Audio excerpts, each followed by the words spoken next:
guerra en el nombre de Dios. Las grandes religiones del mundo predican paz y misericordia. La historia, incluso en la Edad Moderna, demuestra que religión y violencia no son contradictorias. En el siglo XVI surge una nueva denominación cristiana.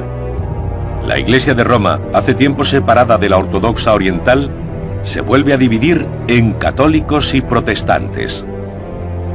Y en el nombre de Cristo se enfrentan en el conflicto más sangriento que ha conocido Europa.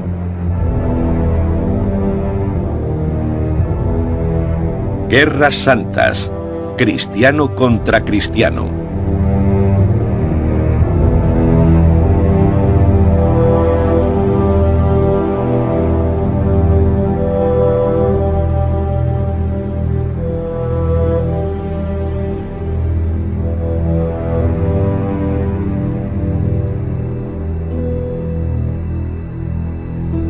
Europa entra en una nueva era, una nueva imagen del mundo, el Renacimiento. Todo está en continuo cambio. La astronomía y otras ciencias de la naturaleza, el arte y la arquitectura. El modo de ver el mundo se transforma radicalmente. La perspectiva se convierte en naturalista, realista. Valientes marinos, especialmente portugueses y españoles, se aventuran en extraños mundos desconocidos.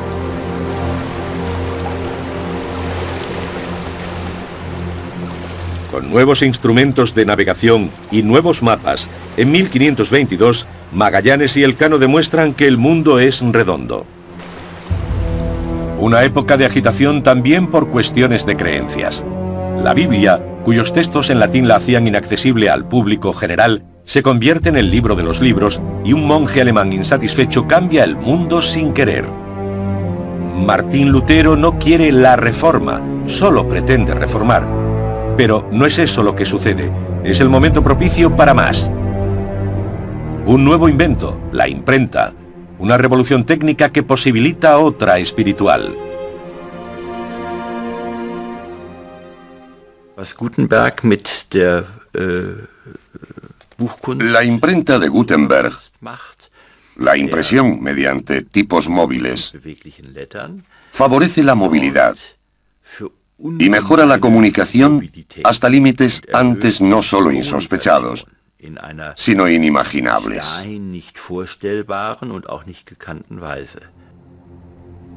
La autoridad moral de la Iglesia, la del Papa, ha alcanzado su punto más bajo con los Borgia. Los hijos del Papa Alejandro VI, Lucrecia y César, gobiernan igual que su padre mediante intrigas, asesinato y violencia.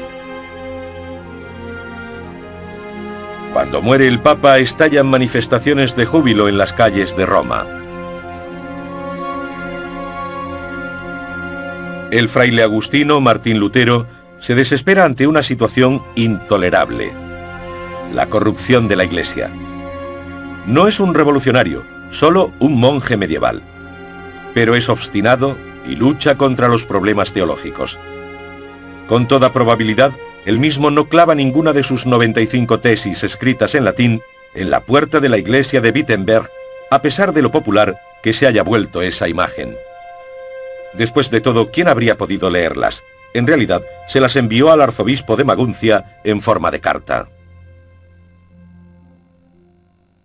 Seine handschriftlich niedergelegten Thesen gelangen in einer handschriftlichen Fassung nach... Sus ideas llegan a Nuremberg en forma de manuscrito y son traducidas del latín original. Luego, a finales de 1517, son impresas y distribuidas en gran número por todo el imperio.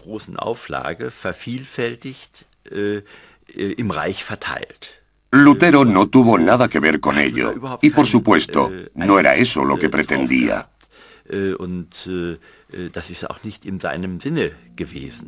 A consecuencia del alboroto, Lutero es excomulgado. En 1521, mediante un rapto fingido, el príncipe elector Federico III de Sajonia esconde a Lutero en el castillo de Warburg, donde traduce el Nuevo Testamento al alemán. Su estilo enérgico tiene una gran influencia en la lengua alemana. Un año después, sus textos son impresos con consecuencias trascendentales. Lutero no fue el primero en traducir la Biblia al alemán. En el siglo XV ya existían traducciones, no recuerdo cuántas, a otras lenguas nacionales, incluido el alemán. Pero la traducción de Lutero, su traducción de la Biblia al alemán, es la única que prospera y se propaga como el fuego. Un fuego que Lutero no quería prender. Sus textos religiosos inspiran una revolución. Thomas Müntzer discute con Lutero y convoca fuerzas que no puede controlar.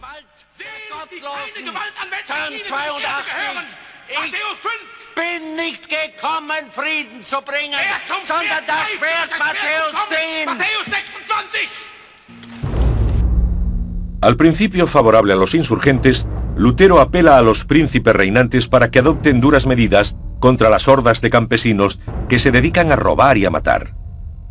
No quiere que lo asocien con las brutalidades que cometen. No le gusta Müntzer y no quiere unirse a la revolución.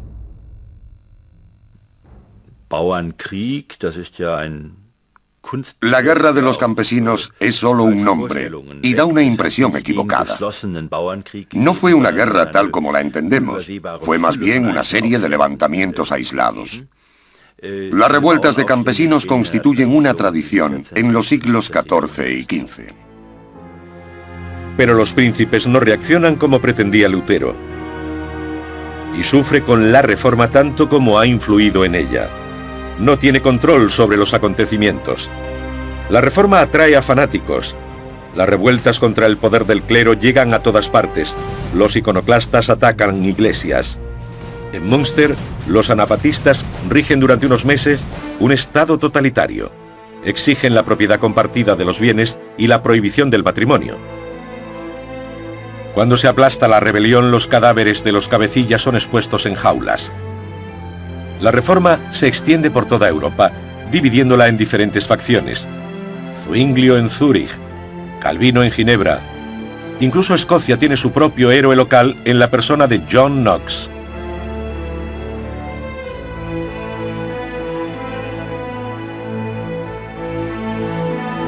En Londres, Enrique VIII aprovecha la oportunidad y funda la Iglesia Anglicana, principalmente para asegurarse el divorcio. La reforma también implica un nuevo reparto de poder. 1546. El emperador católico está en guerra con los príncipes protestantes. La primera guerra interconfesional. Tras la victoria del emperador, se alcanza un compromiso de paz. Los ciudadanos deben adoptar la fe de su gobernante. Der Augsburger Religionsfrieden schafft insofern etwas Neues. La paz religiosa de Augsburgo acaba en algo totalmente nuevo, reforzando algo que ya existía. El estatus del imperio a un nivel superior de las diferentes facciones. Neue Ebene gestärkt wird, nämlich die Ebene des Reiches als Ganzes. Un nivel en el que el rey y el Estado imperial trabajan juntos como árbitros supremos, responsables de salvaguardar la paz y la ley del imperio. In der Funktion eines Schiedsrichters dann dafür verantwortlich, den Frieden und das Recht im Reiche zu wahren und zu schützen. Paz entre los cristianos, un terrible error. Francia, 1572, la matanza del día de San Bartolomé. Se intenta formalizar un matrimonio real entre las distintas fes para instaurar la paz. Pero se produce una traición. Decenas de miles de hugonotes protestantes reunidos para la boda son asesinados por católicos, cristiano contra cristiano. Las facciones vuelven a estar en guerra. Se trata de religión, pero también de poder. La nueva fe religiosa es un medio muy oportuno para que príncipes ambiciosos puedan dar rienda suelta a su avidez de dominio contra el emperador, los reyes y la iglesia. Entonces, en 1618, tiene lugar el preludio de una catástrofe europea. La defenestración de Praga. En realidad, la segunda. ¿Protestantes contra católicos? Sí, también. pero sobre todo se trata de una larga lucha de poder. La revuelta de los estados contra el emperador es una tradición bohemia. En esta ocasión eligen inmediatamente a su propio rey. Der Erfolg des Fenstersturzes wird für uns greifbar. El éxito de la defenestración de Praga se entiende mucho mejor leyendo el Acta de Confederación Bohemia de 1619. Se trata de un documento mediante el cual el Estado bohemio define lo que quiere respecto a lo que posteriormente llamaremos Estado. No abolen la monarquía, ya que necesitan un rey para legitimar su posición. Pero limitan su papel a tal extremo que en el concepto de Estado corporativo, como lo define la nobleza bohemia, no es más que un maestro de ceremonias. Ständestaatsvorstellungen der böhmischen Adligen nichts anderes als ein Frühstücksdirektor. La Unión Protestante reúne a sus tropas en Bohemia. Se hacen alianzas. Maximiliano de Baviera pide ayuda a la Liga Católica para luchar. Viena. Los protestantes bohemios se niegan a reconocer al recién elegido emperador. Estalla la guerra. Se suceden décadas de conflictos. El nuevo emperador Fernando I lucha por el catolicismo.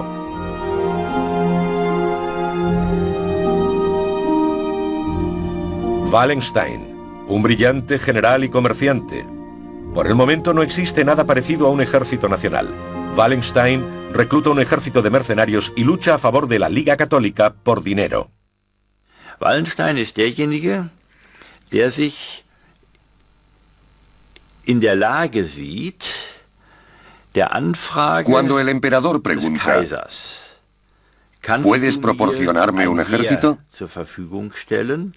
Wallenstein se vio perfectamente capacitado, como hombre de negocios, para ofrecerle ese servicio. Als Wirtschaftsunternehmer gleichsam diese Dienstleistung erbringen kann.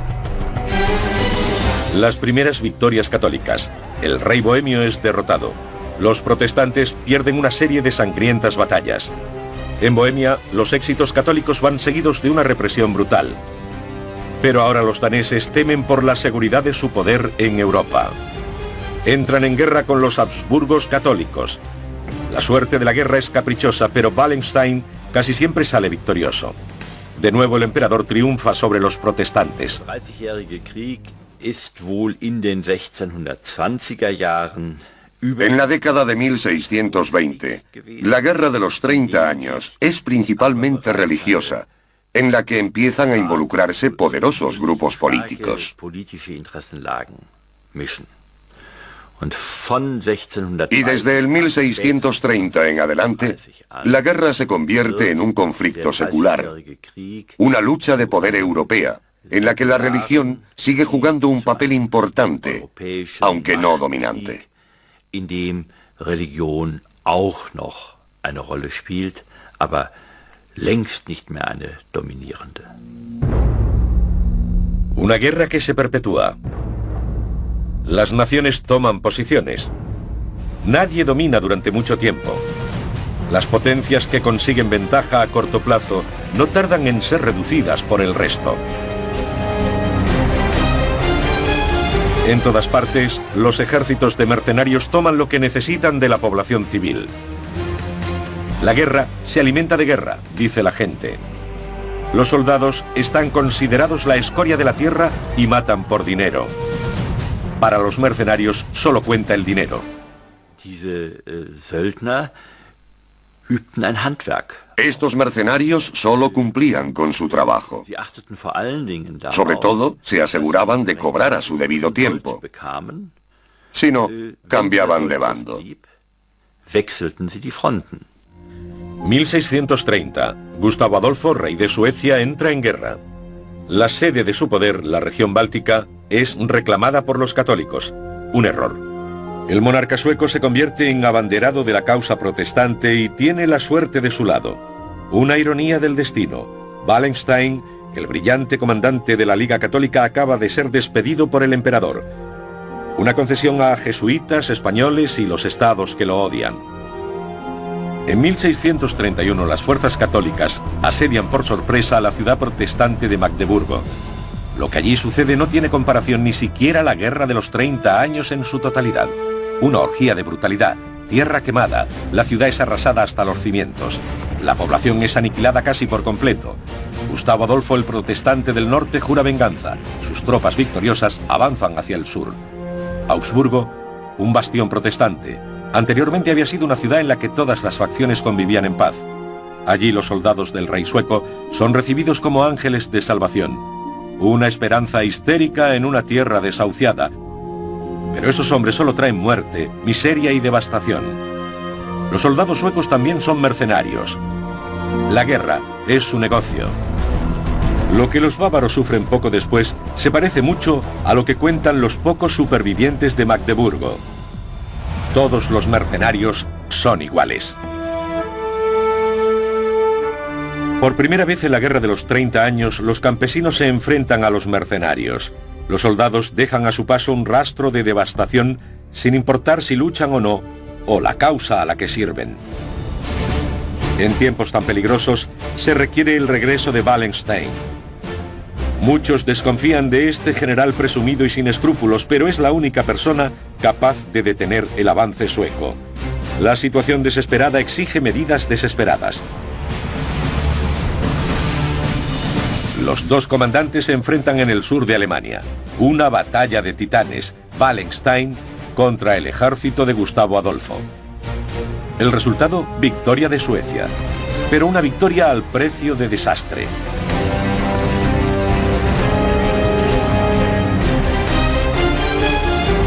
Gustavo Adolfo muere en la batalla de Lützen. Un duro golpe. El líder mesiánico desaparecido. Corren rumores de que realmente no ha muerto. Los suecos empiezan a perder batallas, pero creen que aún tienen posibilidades de asegurar su influencia mediante una negociación. Son engañados. En estos tiempos nada es estable. Los oficiales de Wallenstein deben jurarle lealtad personal incluso si sus órdenes entran en conflicto con las del emperador. So ist es auch bei Wallenstein der Fall gewesen. Seine unternehmerische Leistung. En el caso de Wallenstein, siempre tiene éxito en sus empresas. Pero en realidad para él no era tan importante el dinero como, por ejemplo, convertirse en duque de Mecklemburgo. Gar nicht mehr so sehr auf das Geld ankam, sondern zum Beispiel darauf ankam, Herzog von Mecklenburg. Una promoción en su rango social que lo colocaría a la altura de los príncipes del Sacro Imperio Romano Germánico. Zu schaffen, der ihn den Reichsfürsten des Heiligen Römischen Reiches gleichstellte. Wallenstein se vuelve demasiado poderoso. ¿Cuáles son sus verdaderas intenciones? Entre otras cosas, negocia con los suecos un acuerdo de paz. ¿Quiere el belicista ser algo más que un duque? No solo a los jesuitas les gustaría deshacerse de él.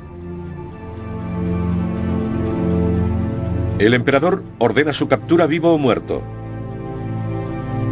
El capitán irlandés que lo apuñala en Níger solo es el brazo ejecutor de los numerosos enemigos que tiene. Un final poco glorioso para este notable caudillo de ejércitos.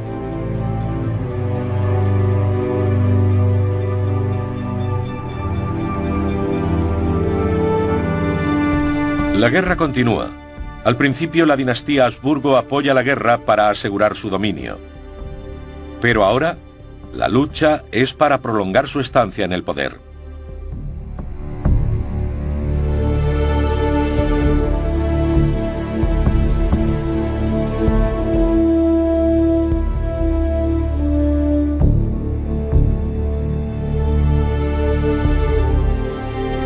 En 1635, y ante la insistencia del cardenal Richelieu, Francia entra en la guerra.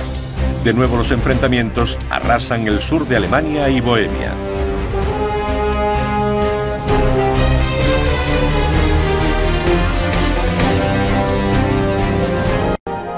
Hasta 1648 la gente no empieza a hartarse de tanta carnicería. Suecia y Francia, las potencias restantes, garantizan el fin de las hostilidades. Se firma la Paz de Westfalia.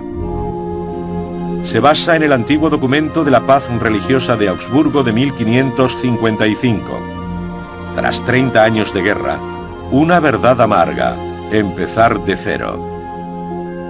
Aún así, todo ha cambiado. No obstante, para el pueblo llano, la firma del tratado no trae la paz.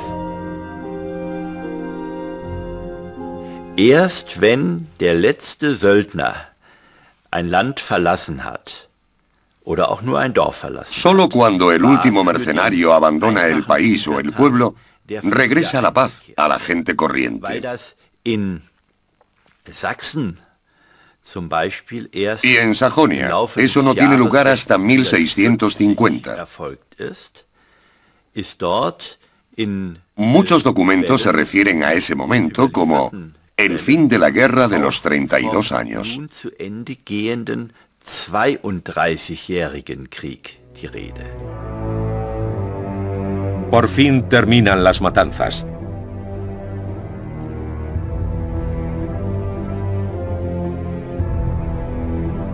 El coste de la guerra, la destrucción de un continente. El conflicto por la interpretación del cristianismo lleva a una orgía de crueldad que pone a los seres humanos al borde del abismo. La visión del mundo cambia para siempre. Símbolo de ello es el árbol de la horca, en el que se cuelga incluso a camaradas heridos, inservibles como soldados. Por primera vez hay algo parecido a un reportaje de guerra. Despiadado, brutal, realista. Der 30-jährige Krieg hat die Menschen seit der Mitte des 17. Jahrhunderts immer wieder. Desde mediados del siglo XVII, la guerra de los 30 años no ha dejado de ser objeto de interés, porque abarca una inimaginable variedad de crueldades. Konfrontiert worden sind. Lo que la gente vivió en aquella época quedó plasmado en escritos e ilustraciones posteriores que no muestran inhibición alguna a la hora de describir la crueldad, con todos sus detalles escabrosos. Para la población civil, la presencia de la soldadesca, sin importar bajo qué bandera sirva, significa miseria y muerte.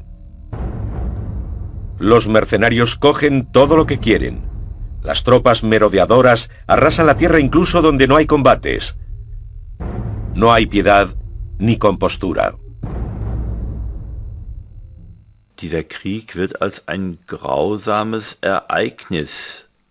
Esta guerra se considera un suceso terrible, una especie de desastre natural que arrasa pueblos enteros y contra el que no hay protección posible.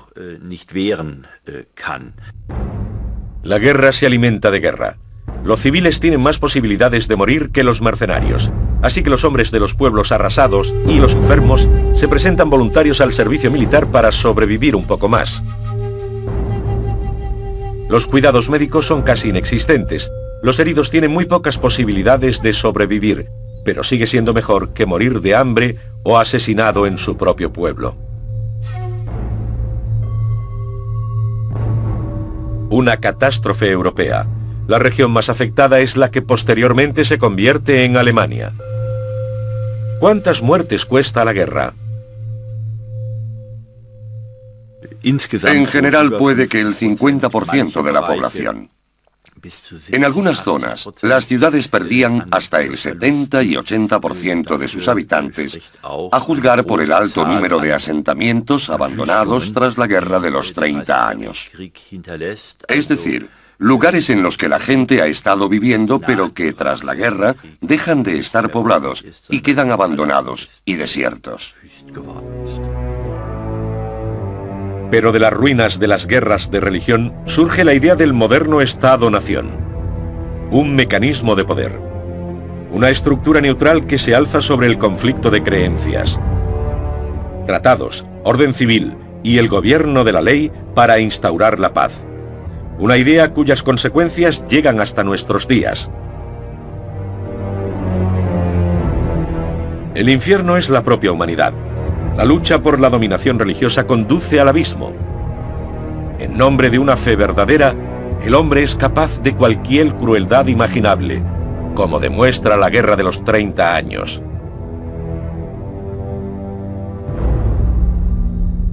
Por naturaleza, el hombre es, y siempre ha sido, avaricioso, egoísta y cruel. Solo una fuerte represión lo obliga a mantener la paz. El hombre es un lobo para el hombre, escribe el filósofo inglés Thomas Hobbes. Hobbes zieht daraus die Konsequenz, dass der Mensch zu Hobbes concluye que para que el hombre pueda vivir en condiciones de coexistencia pacífica, debe ser sometido a una disciplina. Debe ser controlado en todos los aspectos de su vida por un poder. Un poder que solo puede ser ejercido por el Estado.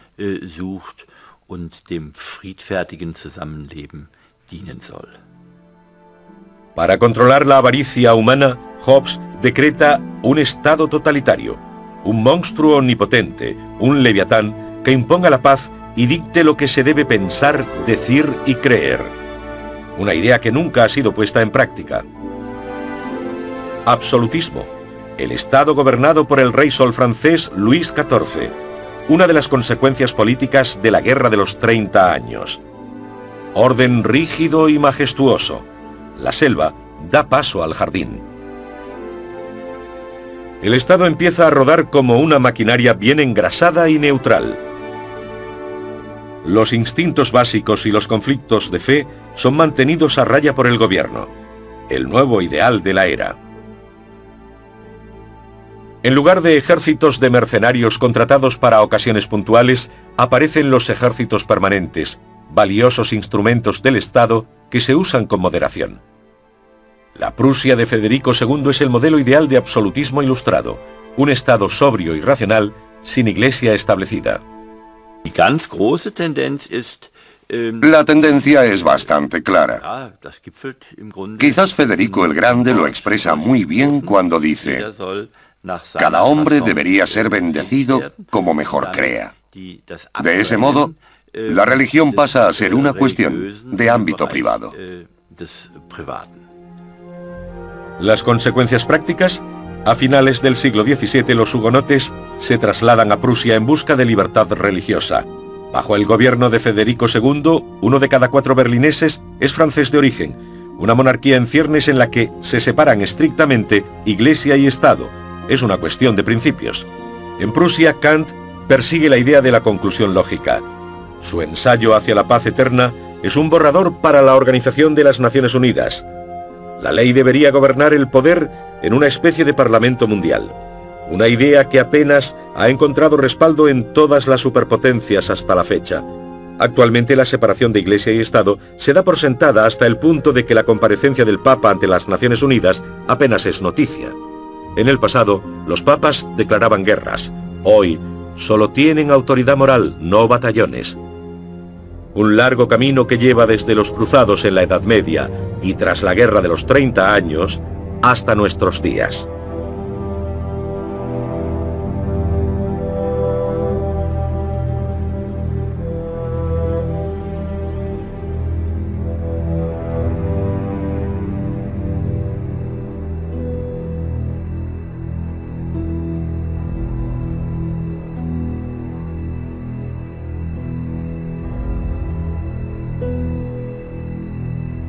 Mm-hmm.